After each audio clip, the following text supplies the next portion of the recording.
Hello ladies and gentlemen, and welcome to episode 13 of the Hybridicious series. Now guys, I am aware that I have not uploaded one of these episodes in over a month, and I will explain why later on in this episode, but first let's start off with the team and player introductions.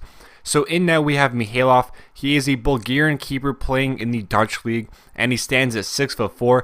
He has 80 diving and 84 reflexes, and overall he is a very solid keeper. Very consistent, and he does remind me a lot of Guilherme, the Brazilian keeper who plays in the Russian league, as they are both non-shiny players and they play a lot better than what their card stats may suggest. And next we move on to the right center back, and in this position we have Yanga and Biwa. Now he only stands at 6 foot, guys, but he does make up for that with his really good jumping stats, and overall he's a lot faster than 69 pace. I think the card stats do lie, as he was a lot faster in game and he was capable to keep up with some of the faster strikers which I had to come up against. And overall, definitely one of the better French center backs which I've used this year. And next we move on to the left center back, and in this position we have the second informed Douglas. And guys, I always say that second informs have some insane stats, and Douglas definitely does fall into this category, as the majority of his defensive stats are above 90. As you guys can see, he stands at 6'4", and I only paid 21,000 coins. And honestly guys, you cannot buy a better center back for under 21,000 coins, especially in inform, as he does have 70 pace, 74 sprint speed in game with 99 strength. And I think his best attribute is his high defensive work rate. It assures that he's always back on defense. Definitely one of the most underrated center backs in this game, as I don't really see too many people using him. And he's definitely one of my favorite Brazilian center backs, if not my favorite. Definitely a lot better than the likes of Thiago Silva. I find him a lot better than Dede, so I would definitely give him a go if you guys have a Brazilian or a Dutch league team. And next we move on to the left back, and in this position we have Lino. Now Lino is here for chemistry purposes, as you guys will see in the future, and he stands at 6'1", so he's definitely good at keeping out those headers. 75 pace is definitely a lie. He feels a lot faster than 75 pace, and there was a few situations where he was outpaced, but for the most part he was able to hold his own, and he does have great free kick stats, which is kind of surprising for a left back, especially a silver left back, but overall a decent player, and he did hold his own. And next we move on to the right back, and in this position we got Fani. Now Fani, really overall just one of the best right backs in this game, basically the French Mika Richards. Obviously you could use any French center back or right back in the French league, but I decided to go with Fani. I could have went with the Team of the Year Debuchy, but there's really no reason why. Fani goes for around 1,000 coins, stands at 6'1", 80 sprint speed, 80 defending, just a really solid player, and you really can't get any better in that position. So next we move on to the midfield, and in the left center mid spot we had Mukun. Now Mukun is also here for chemistry purposes, but overall he was a very good player. Definitely the surprise of the team. He played a lot better than what the card stats do suggest. Very good on defense. Now the only annoying part was he only has 2-star skill moves, which is kind of annoying on offense, but that's the reason why I decided to use Team of the Year Belhanda on his right side, as Belhanda is a complete beast on offense. 99 agility, 93 dribbling, 4-star skill moves. A very fun player to use on offense, and for 80,000 coins, guys, this guy is an absolute steal. And usually I don't say that for expensive players, but he is so good in game. Definitely one of the most complete midfielders in this game, as he also has 67 stand tackle and I believe like 78 tactical awareness. Very good player. Now his only weak spot is his work rates. He has a high defensive work rate, and if you guys do not use custom work rates, he will always be back on defense. And it's kind of a waste, like using a player like Belhanda, who's so gifted on offense as a defensive midfielder. So I would definitely suggest changing his defensive work rates in game, as you really don't want to waste his offensive abilities. And next we move on to the right mid, and in this position we have Carcela Gonzalez. Definitely one of the best silver players in this game, hands down. As you guys can see his stats, he has the stats of a gold player. He has 70 finishing, 70 curve, really fast in game, and great dribbling stats. You pair that with 4-star skill moves, and you have a very fun player to use. Now he's obviously kind of wasted at a right middle in a 4-4-2 formation, but he does have high-low work rate, so he's always up on offense, and he kind of does play like an extra striker or an extra right wing. So I would definitely suggest playing him in this position, and he's very, very fun to use, as I've said before.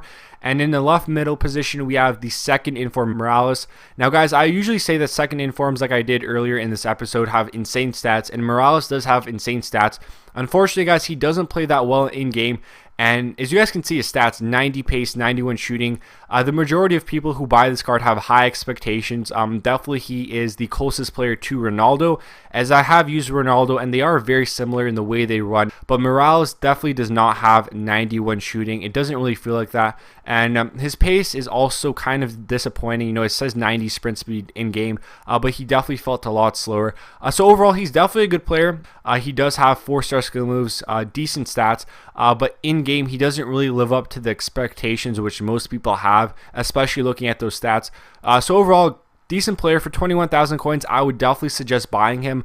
But if you're looking at his stats and expecting for those kind of results, I would definitely recommend that you really don't have those kind of high expectations, because he will never live up to them. And next we move on to the left striker. In this position we have Abubakar, and he is such a fun player to use. Not only does he have a really cool last name, but he has, I believe, let me check, 94 sprint speed, guys, and 85 strength. Pair that with 82 finishing. This guy is one of the most overpowered silver cards in this game. Now, the reason why he has these high stats is because he is in fact a upgraded card. I believe he was upgraded from a 68, and he is so good in game. He's definitely the silver Eto. Now, his only downfall is his dribbling. His dribbling stats are very average in game, and it seems that if you're looking for a more agile and maybe tricky player, this is definitely not the guy. This guy is a train. You give him the ball and you just run forward. And he only has 3-star skill moves, guys, but definitely a very good player to use. And like I said, the Silver Eto, very fun to use, very powerful, very fast, and very good at finishing the ball. And finally, we have Eto in this position. Obviously, we have two very similar strikers. Now, the difference with Eto is he is a lot faster. Definitely the fastest player I've used in Ultimate Team. He is so fast, it's not fair. You could basically just play through balls over to him, and he will catch up to every single one of those balls. It's really unfair how fast he is. His positioning is what sets him apart from every other striker I've used on Ultimate Team. He's never offside, which is such a bonus. You know, very good on offense. Doesn't waste too many opportunities. He could finish on both feet, and definitely the best finisher I've used on this game. So Eto, definitely one of my favorite strikers in this game. 4-star skill moves. Really, really good at finishing, really fast. And like I said, what sets him apart is his positioning. So overall, guys, a very good team. The entire back line is over 6 foot, so you won't be letting in too many headers. The goalie was very solid. A very defensively minded midfield, but guys, I would change Bahanda's stats as you don't want to waste his offensive abilities.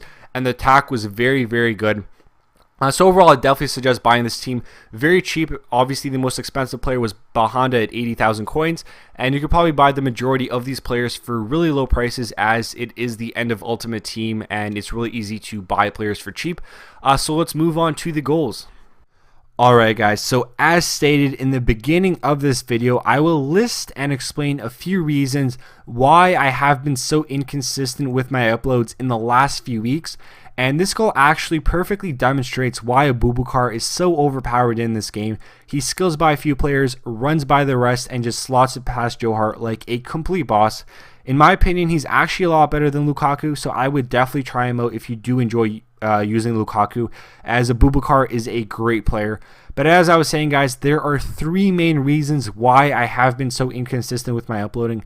The first one is very basic, and I think that the majority of you guys will agree with me. FIFA 12 is just getting really, really boring. It seems that everyone just stopped playing, and for me, YouTube is just a hobby. It's something I do on my spare time, and the second YouTube stops feeling like a hobby and it starts feeling like a job, I stop doing it. And basically, when I started doing those daily uploads, it started feeling like a job, and that's not a good thing in my opinion. I don't want to feel obligated to upload. I just want to upload because it's fun and it's something I enjoy doing. And guys, I will be honest, when I started doing those daily uploads, even though you guys were enjoying it, it was a hassle for me. And I do understand that the majority of you guys who don't make videos don't really understand how much time and effort goes into a video. For example, I have to get the gameplay, I have to commentate, I have to edit, I have to render, I have to re-render, I have to sometimes re-render, upload to YouTube, and it does take quite a bit of time, especially doing that every single day. So at that point, it started feeling like a job, and that's the reason why I really stopped uploading. I wanted a break from YouTube. I was doing it way too much. and it basically just got really boring and also annoying.